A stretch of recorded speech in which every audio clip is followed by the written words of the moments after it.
اعوذ باللہ من الشیطان الرجیم بسم اللہ الرحمن الرحیم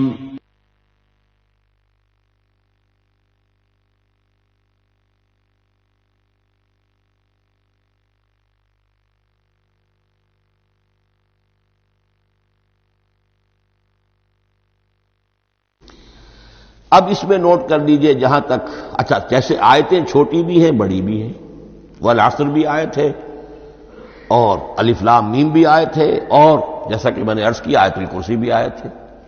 اس طرح سورتیں چھوٹی بھی ہیں بڑی بھی ہیں۔ سورۃ العصر 3 آیتیں، سورۃ الکوثر 3 آیتیں، سورۃ النصر 3 آیتیں، 3 ہی سورتیں 3 آیتوں پر مشتمل ہیں۔ 3 سے کم پر کوئی نہیں، 2 آیات کی کوئی صورت نہیں ہے۔ لیکن آگے آپ چلتے جائیے، اس کی بڑی سے بڑی تعداد سورہ بقرہ جو ہے سب سے بڑی ہے۔ تو آیت اور سورت کے علاوہ دور صحابہ میں صرف ایک لفظ اور تھا قرآن کی تقسیم کے ضمن میں، اور وہ تھا منزل یا حزب۔ منزل یا حزب 7 منزلوں میں یا 7 احزاب میں قرآن کو تقسیم کیا گیا، تاکہ جو شخص قرآن مجید ایک ہفتے میں ختم کرنا چاہے، ہر شب میں اکثر و بیشتر وہ لوگ رات کو ہی رات کی نماز میں قرآن پڑھتے تھے، ایک منزل پڑھ لے تو ہفتے میں پورا قرآن ختم ہو جائے گا۔ یہ حزب بھی ہے اور منزل بھی ہے، اور یہ چونکہ دور صحابہ میں تھا، یقیناً حضور نے بتایا ہوگا، اس میں آپ کو عجیب حسن نظر آئے گا۔ اس میں یہ نہیں کیا گیا کہ بالکل برابر برابر ساتھ کر دو بھائی، چاہے صورتیں ٹوٹ جائیں، صورتوں کی فصیل کوئی نہیں ٹوٹتی، اس میں صورتیں مکمل جو کہ تو آئیں گی۔ اور پھر یہ کہ عجیب بات ہے کہ سورہ فاتحہ کو اگر ایک طرف رکھ دیں، وہ قرآن کے دیباچے کی حیثیت رکھتی ہے، تو پہلی منزل میں 3 سورتیں، دوسری میں 5 سورتیں، تیسری میں 7، چوتھی میں 9، پانچویں میں 11، چھٹی میں 13 اور 7ویں میں 65۔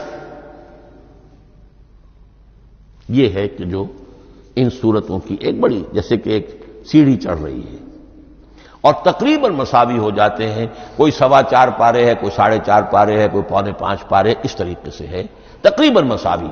لیکن آرٹیفیشل ایکویلٹی پیدا کرنے کے لیے، مصنوعی مساوات پیدا کرنے کے لیے صورتوں کی فصیلوں کو نہیں توڑا گیا۔ اس سے آگے چل کر جو پاروں کی تقسیم ہے وہ بہت بعد کی بات ہے، 30 پارے، اور اس میں آپ کو یہ ساری قباحتیں نظر آئیں گی۔ اس میں سورتوں کی فصیلیں توڑی گئی ہیں۔ سورہ ہجر ایک آیت ادھر ہے، باقی ساری سورت جو ہے اگلے پارے میں فصیلیں توڑ دی گئی۔ معلوم ہوتا ہے کسی شخص کے پاس جو قرآن تھا مصحف، اس نے صفحے گنے، 7 سے 30 سے تقسیم کیا اور برابر صفحوں کے اندر وہ پارے بنا دیے۔ لیکن بہرحال دور صحابہ میں پاروں کا کوئی ذکر نہیں تھا، یہ بات کی بات ہے۔ دور صحابہ میں آیت، سورت اور حزب۔ اسی طریقے سے طویل سورتوں کو جو رکوعوں میں تقسیم کیا گیا، یہ بھی بات کی بات ہے۔ لیکن یہ جو تقسیم کیا گیا ہے سورتوں کو رکوعوں کی شکل میں، 35 سورتیں تو قرآن کی ایسی ہیں چھوٹی ہیں جو ایک ایک ہی رکوع پر مشتمل ہے۔ آخری پارے کی 37 سورتیں ہیں، پہلی 2 کی جو 2 رکوع ہے، باقی سب کے سب جو ہے وہ ایک ایک رکوع شمار ہوتا ہے۔ لیکن رکوع کیوں کیے گئے؟ لمبی صورتوں میں سے اگر کچھ حصہ پڑھنا ہے نماز میں، سورہ بقرہ پوری تو نہیں پڑھ سکتے آپ ایک رکعت کے اندر، تو اس کا وہ حصہ پڑھا جائے جس میں ایک مضمون پورا ہو جائے، مضمون نہ ٹوٹے، تاکہ وہاں پر رکوع کرے آدمی کہ جہاں پر کہ وہ مضمون ایک اعتبار سے مکمل ہو گیا۔ تو رکوع سے رکعت ہے، رکوع ہے، اس رکعت کے اندر ایک حصہ اتنا پڑھا جائے تاکہ مضمون جو ہے وہ خوبصورت رہے اور اس کا سلسلہ برقرار رہے۔ یہ تقسیم بھی اگرچہ بہت ہی ایک بدنام شخص ہے ہماری تاریخ کا، حجاج ابن یوسف، یہ اس کی ہوئی تقسیم ہے یا اس نے کرائی ہے، بہرحال اس کی طرف منسوب ہے، اور یہ بات ماننی پڑتی ہے کہ بڑے گہرے غور و فکر سے تقسیم کی گئی ہے، الل ٹپ نہیں ہے، بلکہ اس کے لیے واقعتاً غور کر کے جہاں وہ مضمون ختم ہوتا ہے، کہیں کہیں آپ اختلاف کر سکتے ہیں اور آپ کو حق حاصل ہے، اس لیے کہ یہ چیزیں توقیفی نہیں ہیں، یہ حضور کی بتائی ہوئی نہیں ہے، نہ رکوعوں کی تقسیم۔ اب سعودی عرب میں جو قرآن مجید چھپ رہے ہیں ان میں حزب ہو گئے ہیں، یعنی ہر پارے کو پارے برقرار رکھ کر 8 حزب بنا دیے انہوں نے، 4 حزب بنا دیے اور پھر نصف حزب کر کے 8 حصے کر دیے۔ تو یہ چیزیں جو ہمارے ہاں رکوع تو پاروں سے ادھر ادھر ہو جاتے ہیں، پارا بدل گیا رکوع وہی چل رہا ہے، اس لیے کہ رکوع میں مضمون کو پیش نظر رکھا گیا ہے، جبکہ پارے میں مضمون کو نہیں سامنے رکھا گیا۔ تو رکوع کا معاملہ جو ہے چاہے وہ حجاج ابن یوسف ہی نے کیا ہے، لیکن یہ کہ بہرحال وہ بہت صحیح ہے، اکثر و بیشتر کہیں کہیں آپ اس سے اختلاف کر سکتے ہیں۔ تو یہ تو اس کا ہم نے آپ کے سامنے رکھا سنتھیسس۔ اب اگلا موضوع ہے ترتیب و تدوین کیسے ہوئی۔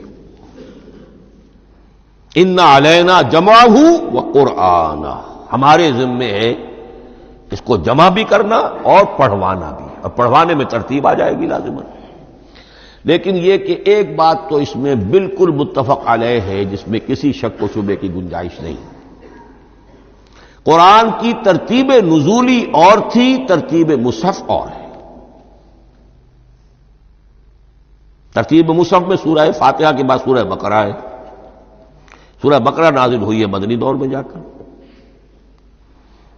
پھر سورہ آل عمران ہے وہ بھی مدنی ہے، سورہ نساء ہے وہ مدنی ہے، سورہ مائدہ ہے وہ مدنی، پھر آئی ہے سورہ انفال اور سورہ توبہ۔ یہ سورہ انفال تو مدنی نہیں، سورہ انعام اور سورہ اعراف یہ ہے کہ جو مکیات ہیں، یہ کہ بھی مکی دور کی بھی آخری زمانے کی ہے۔ ابتدائی جو مکی صورتیں وہ سب سے آخری حصے میں ہے، 29واں پارہ اور 30واں پارہ۔